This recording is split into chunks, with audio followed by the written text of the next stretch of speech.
আসসালামু আলাইকুম ওয়া রাহমাতুল্লাহি ওয়া বারাকাতুহু।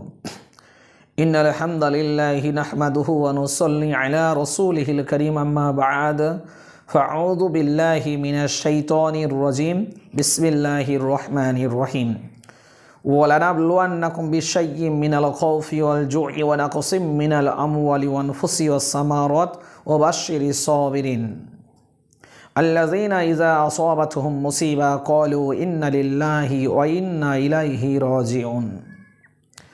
দূর দূরান্ত থেকে দর্শনত অবস্থায় থাকা সমস্ত সাবস্ক্রাইবার ফলোয়ার্সরা আপনাদের কাছে আমরা প্রত্যেকে অশেষ নিয়ামত পেয়েছি আল্লাহ পাকের, তার জন্য শুকরিয়া আদায় করে সকলে বলুন আলহামদুলিল্লাহ। তারপরে তাজদারে মদিনা আহমদে মুস্তাফা সাইদুল আম্বিয়া সাইদুল মুরসালিন নবী করিম সাল্লাল্লাহু আলাইহি ওয়াসাল্লাম সেই নবী পাকের উপর শত কোটি দরুদের নাজরানা বর্ষিত হোক। সকলে বলুন আল্লাহুম্মা সাল্লি আলাই, আল্লাহুম্মা বারিক আলাই। এই আয়াতের মাধ্যমে আল্লাহ সুবহানাহু ওয়া তাআলা বললেন,